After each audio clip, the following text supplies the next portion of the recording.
दोस्तों, आपने पानी में चलने वाले एक से बढ़कर एक जहाज देखे होंगे।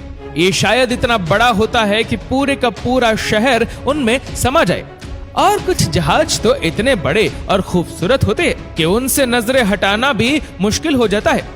उस तरह के जहाजों को देखकर अक्सर हम सबके दिमाग में कई सवाल आते हैं, जैसे कि ये बनते कैसे होंगे, इन्हें पानी में कैसे उतारते होंगे, और ये पानी में डूबते क्यों नहीं है। तो दोस्तों, आज हम इस वीडियो में आपके तमाम सवालों के जवाब आपको देंगे और साथ ही में बताएंगे कुछ ऐसे इंटरेस्टिंग फैक्ट्स जो आपको हैरान कर देंगे।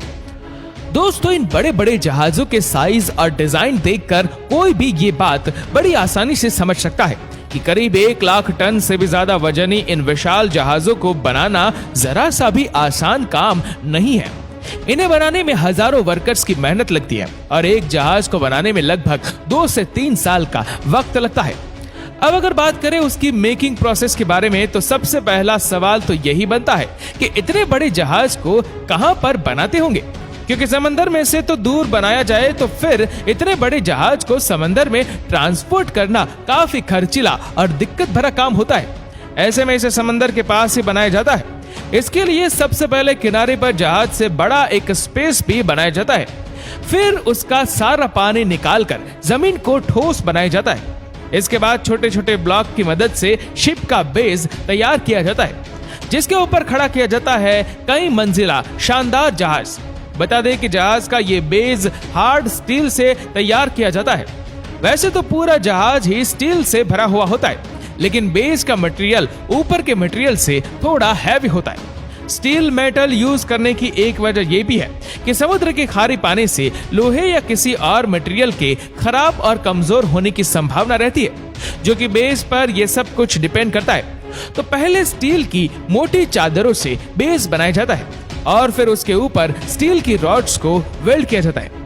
इनके ऊपर स्टील शीट और रोड गाइक ऑर्बेज लगते हैं और फिर आखिर में उसे स्टील की मोटी चादर से कवर किया जाता है और इस तरह तैयार होता है बेस फ्लो, या फिर यूं कहे कि शिप की मजबूत नींव।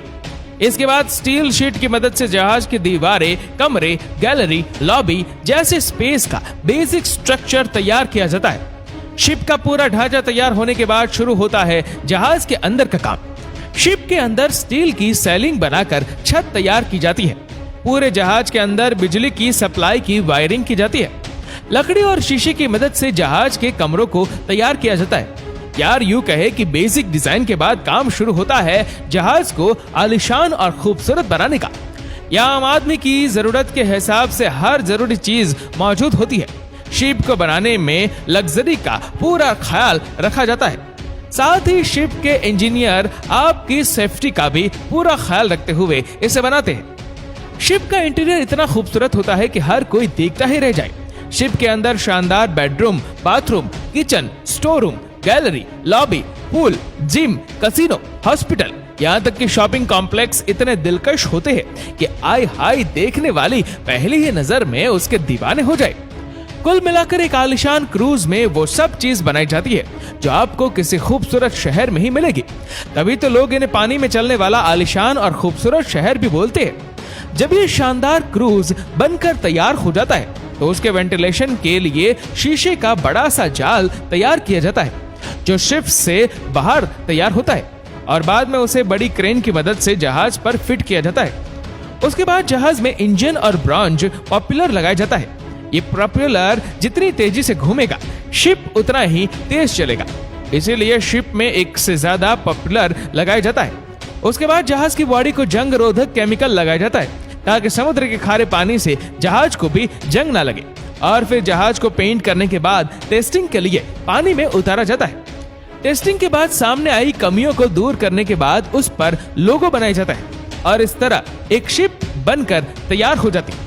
तो दोस्तों, ये तो था कि शिप कैसे बनता है, लेकिन अब सवाल ये आता है कि इतने बड़े जहाज को पानी में कैसे उतारा जाता है। चलिए ये भी हम बताते हैं। दोस्तों, शिप को पानी में उतारना बेहद खतरनाक काम होता है, क्योंकि यहाँ अगर जरा सी भी चूक हुई तो करोड़ों अरबों रुपए का नुकसान हो सकता है। बता दें कि जहाजों को पानी में उतारने के लिए मुख्य रूप से 4 तकनीक का इस्तेमाल किया जाता है, जिसमें से सबसे पहले फ्लोटिंग आउट टाइप लॉन्चिंग है। दोस्तों, जैसा कि हमने आपको शुरू में बताया था कि जहाज को बनाने से पहले समुद्र किनारे बड़ी जगह को खाली किया जाता है। तो फ्लोटिंग आउट लॉन्चिंग में जहाज की मेकिंग पूरी होने के बाद उस जगह को वापस पानी से भर दिया जाता है और फिर उस पानी को समुद्र के पानी से मिला दिया जाता है। फिर जहाज को धीरे धीरे समुद्र में लाया जाता है। ग्रेविटेशनल टाइप लॉन्चिंग में जहाज को समुद्र के किनारे लाकर ट्रेन की पटरी जैसे एक स्ट्रक्चर पर सेट किया जाता है। उसके लिए सबसे पहले उस स्ट्रक्चर पर अच्छी तरह ऑयलिंग और ग्रीसिंग की जाती है ताकि फ्रिक्शन को कम किया जा सकता है और जहाज आसानी से समुद्र में चला जाता है। ऑयलिंग के बाद जहाज को सेट पर रखा जाता है, फिर जहाज फिसलते हुए पानी में चला जाता है। दोस्तों, अब तक हमने जितने भी तरीके देखे उनमें सबसे खतरनाक है ये मैकेनिकल टाइप लॉन्चिंग और इसी वजह से इस तरीके से बड़े जहाजों को पानी में नहीं उतारा जाता क्योंकि इनके डूबने का खतरा ज्यादा होता है। इस टेक्निक में ट्रक, ट्रेन या किसी और मशीन की मदद से जहाज को उठाया जाता है और पानी में रखा जाता है। अब तो आप समझ ही गए होंगे कि छोटे जहाजों के लिए ही ये तरीका क्यों इस्तेमाल किया जाता है। दोस्तों, आपके हिसाब से जहाजों को पानी में उतारने के लिए इनमें से कौन सा तरीका सबसे ज्यादा इफेक्टिव है? हमें नीचे कमेंट करके जरूर बताएगा। और अगर आपको वीडियो अच्छा लगा हो तो वीडियो को लाइक करेगा, शेयर करेगा ज्यादा से ज्यादा लोगों तक और ऐसे ही और भी इंस्पिरेशनल वीडियोस के लिए सब्सक्राइब करें हमारे यूट्यूब चैनल को और फेसबुक पर फॉलो करें हमारे पेज को। धन्यवाद।